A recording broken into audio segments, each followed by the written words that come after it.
Hello friends.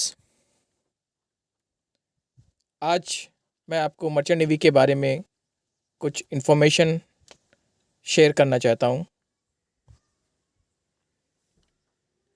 Merchant navy जो है वो है एक प्राइवेट सेक्टर। मर्चेंट नेवी का जो काम रहता है वो एक्सपोर्ट और इंपोर्ट ये चीज़ उसमें आता है। जो आयात और निर्यात जिसको बोलते हैं, एक जगह से दूसरे जगह से तीसरे जगह जो कार्गो जाते हैं वो रहता है। और मर्चेंट नेवी के अंदर में कई डिपार्टमेंट्स हैं। आपने कई बार सुना होगा कैप्टन, चीफ इंजीनियर और सलून, ये सब अलग अलग पोस्ट हैं।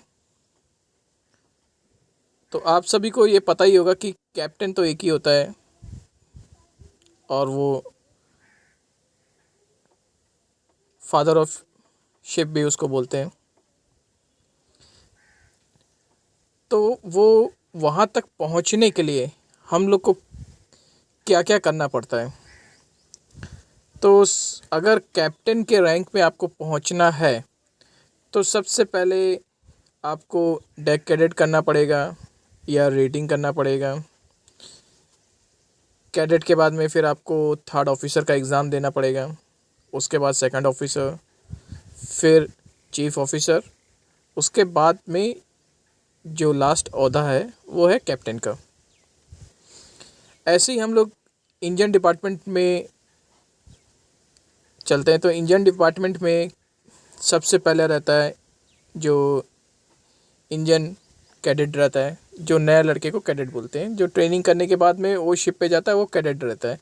उसके बाद में फिर उसको फर्दर एग्ज़ाम के लिए, जैसे फोर्थ इंजीनियर हो गया, उसके बाद में फिर एक एग्ज़ाम देना पड़ेगा थर्ड इंजीनियर, सेकंड इंजीनियर, उसके बाद में चीफ इंजीनियर।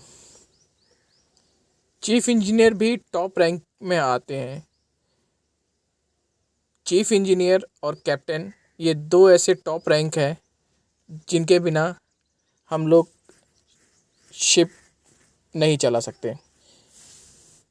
ये दोनों अपनी अपनी जगह पे बहुत अहम किरदार निभाते हैं।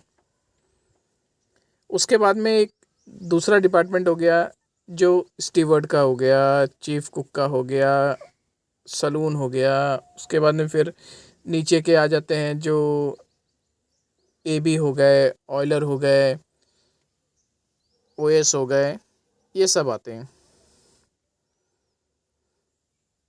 तो अभी हम लोग को जो बेसिक है, जैसे नए लड़के हैं जो 10th के बाद में ज्वाइन करना चाहते हैं, 12th के बाद में ज्वाइन करना चाहते हैं, बीएससी के बाद में ज्वाइन करना चाहते हैं, या इलेक्ट्रिकल ऑफिसर बनना चाहते हैं, चीफ कुक कुकिंग लाइन में जाना चाहते हैं, तो वो सारी डिटेल्स मैं आपको अपने अगले वीडियोस में बताऊंगा।